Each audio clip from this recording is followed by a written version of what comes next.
motorboat starting from rest on a lake accelerates in a straight line at a constant rate of 3 meters per second square for 8 seconds. How far does the boat travel during this time? Means एक motorboat जो कि rest से शुरू करती है उसका acceleration होता है स्ट्रेट लाइन में 3 मीटर पर सेकेंड स्क्वायर। कितने टाइम के लिए? 8 सेकेंड्स के लिए। तो हमें एक तरह से उसका डिस्टेंस निकालना। How far does the boat travel means उसका डिस्टेंस निकालना है इस टाइम के दौरान। चलिए ए हमें दिया हुआ है 3 metre per second square. I forgot to write the units here. Metre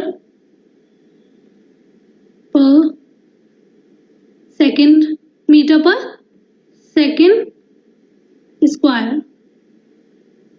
time is given as 8 seconds. Initial velocity is 0 meter per second because object starts from rest and we have to calculate s. From which equation of motion we can solve it? We can solve it from second equation of motion. Second equation of motion is s is equals to ut plus half at square. Now we will simply put the values because we can calculate directly s from here. U is 0, t is 8, then half, value of acceleration is 3 and t ka square. After calculating, we get the answer as 96 meters. So boat travels 96 meters during this time.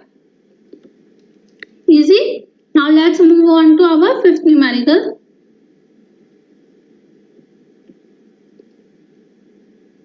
A driver of a car traveling at 52 kilometers per hour applies the brakes and accelerates uniformly in the opposite direction. The car stops in 5 seconds. Another driver going at 3 km per hour in another car applies his brakes slowly and stops in 10 seconds. On the same graph paper, plot the speed versus time graphs for the two cars. Which of the two cars traveled farther after the brakes were applied? Means first car एक car है वो 52 kilometre per hour से चल रही है, उसने break apply कर दिए और एक्सेलरेट कर रही है अपोजिट डायरेक्शन में ब्रेक्स अप्लाई करने के बाद, और वो 5 सेकंड में अप्लाई करने के 5 सेकंड बाद रुक जाती है।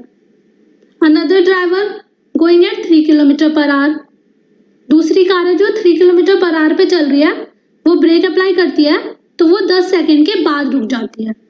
तो हमें speed versus time graph plot करना है दोनों कार के लिए और बताना है कि कौन सी कार सबसे ज्यादा दूर तक चली जब ब्रेक हमारे अप्लाई हो चुके थे। For the first car initial velocity कितनी गिवन है? 52 किलोमीटर पर आवर।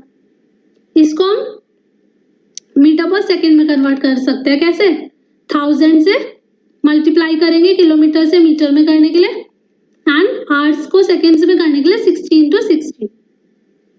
ये हमारा आ गया 14.44 मीटर्स पर सेकंड। इसका एक इजी वे भी होता है कन्वर्ट करने का।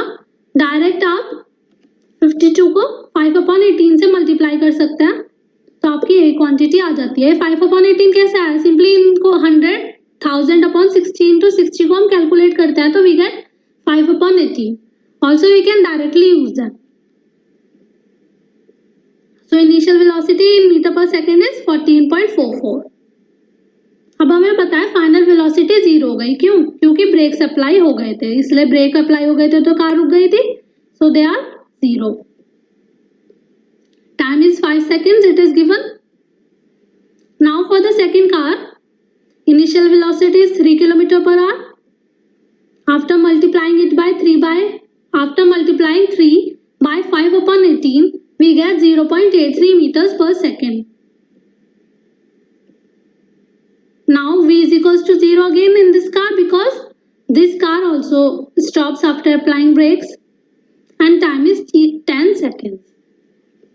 Now अब हम इसके लिए speed versus time graph plot करेंगे. For better understanding of speed time graphs, you can watch my previous videos. Now speed time graph में speed is plotted along y-axis and time is taken along x-axis. सबसे पहले हमने plot कर दिया first car के लिए initial velocity कितनी थी? 14.44। हमने इसका ग्राफ प्लॉट किया एंड पॉइंट्स मार्क कर दिए ए बी। फिर सेकंड कार के लिए हमने प्लॉट कर दिया 0.83। 14.44 क्या था इसमें, फर्स्ट कार के लिए 14.44 स्पीड थी, तो हमने यहाँ पे ले ली एंड टाइम वाज 5 सेकंड्स। ये 4 और 6 के बीच में आ गया। सिमिलरली सेकेंड ग्राफ के लिए इनिशियल वेलोसिटी मतलब एक तरह से हमारी स्पीड गिवन थी 0.83 एंड टाइम वाज 10 सेकंड्स। ये 10 सेकंड था, इसलिए टाइम एक्सिस पे 10 पे प्लॉट हुआ है एंड स्पीड पे इट्स 0.83 पे प्लॉट किया गया। Now CD is marked for this graph line. Now for the first car, distance is equals to area of triangle AOB. कैसे, हमें पता है velocity time graph में if we have to calculate the distance, we have to consider the area under the graph line.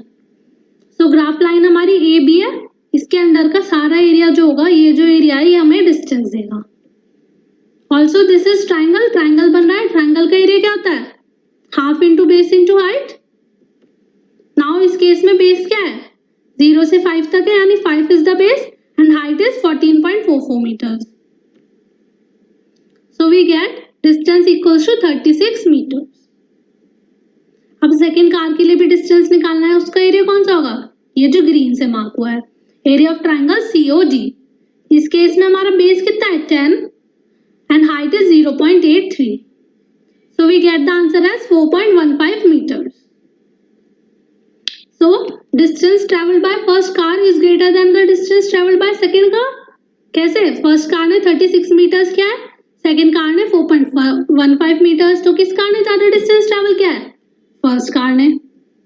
So what do we conclude? The car traveling at 52 kilometers per hour travels farther after the brakes were applied. Brakes लगने के बाद first car ने ज्यादा distance cover किया है। Okay,